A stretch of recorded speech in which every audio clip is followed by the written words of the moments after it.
Hello and welcome to some more Star Citizen. I wanted to look at this week in Star Citizen and sort of break it down into a smaller chunk going forward, so a quicker, snappier update of what's happening in the Star Citizen world and other related news. The Ship Showdown is underway with Phase 1, and Cloud Imperium want you to share your favourite ship and any creation or content that you can make with it on the Community Hub or on Twitter with the hashtag SC Ship Showdown. You can upvote other people's submissions as well to show support for your favourite ship or work. The top 16 ships, sort of like the most popular, will make it into the next phase, where the ships will go head-to-head in some form of vote-off. So we'll literally have, the Freelancer versus the Cutlass Black, something like that, and you vote for your favourite one. Phase 1 ends on the 7th of September, and I think then CIG will be looking at the submissions and working out what are the most popular ships. Phase 2 starts September 9th, and I believe this is where you're going to have a 2-week FreeFly, as well as those 16 ships being available to use during that FreeFly. And then we don't know if it's a everyone FreeFly event that just anyone that's got an account can just play, or if it's that you have to have a gameplay package and you just get to try those ships out, and we'll have to wait and see exactly what happens with that. Cloud Imperium have also said the winning ships may unlock some cool prizes later this year. Last year, that was free skins during the Intergalactic Aerospace Expo at the end of November for the top 4 ships for anyone that owned them.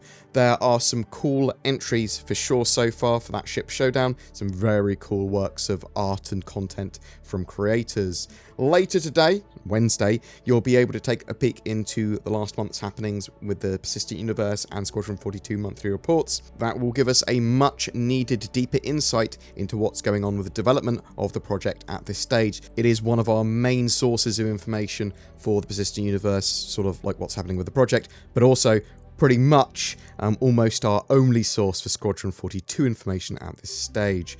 Thursday's Inside Star Citizen will be taking a look at the upcoming GP33 grenade launcher, as well as another sprint report, so that will be going over lots of little pieces and sort of features that Cloud Imperium are working on. Very, very useful. Star Citizen Live on Friday is a lighting game dev episode featuring lead artist Chris Campbell. We're not sure what they're going to actually show off there. Typically the game dev episodes, they will be building something or creating something then and there. It's going to be on the Star Citizen Twitch, and they haven't said a time of the day that that's going to happen, though I would expect it between 3 and 5 PM UTC. That's typically and historically where they go with that. You'll also have the newsletter and roadmap roundup by the weekend. Hopefully nothing else has moved off the 3.11 alpha. We did see elevator panels and the missile operator mode get delayed last week off 3.11, and as far as I'm aware, Cloud Imperium are on track with 3.11, or at least they haven't said otherwise, and we should be seeing it go to Evocati phase in the coming weeks. Something that was very interesting this week so far was the reveal of the new Nvidia cards for the 3000 series, with the 3080 and 3090 coming later this month, and the 3070 coming in October. It looks like the cards are all pretty powerful compared to the last gen, and a lot better priced.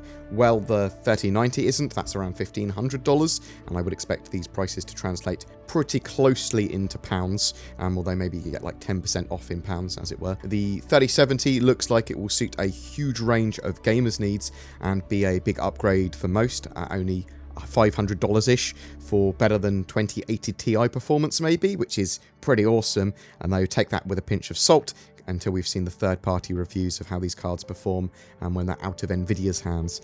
The 3080 is what I would probably be planning to buy for my needs myself. I sort of want 1440p, 4K gaming at pretty high frames for recording, and that card is set to be around $700. So that's pretty cool. The 3090 does allow you to do sort of like go into the realms of 8K gaming, which I'm not really interested in yet. I haven't really fully transitioned into 4K high frame sort of gaming yet, because the frame rate is incredibly important to me. I want affordable 4K monitors at really high refresh rates as well. So that's really important to me, and I don't feel like we're there, especially not with 8K gaming. But yeah, we'll be looking at that a little bit later and seeing what's worthwhile for Star Citizen, though I would expect that the 3070 will look to suit almost everyone's needs, unless they're sort of like going for super high 4K or some sort of 8K gaming sort of rig. We will be covering all that and more later this week. The giveaway for this month is for the new Talon Light Fighter. Just comment on any of my videos made during September to be in for a chance of winning that.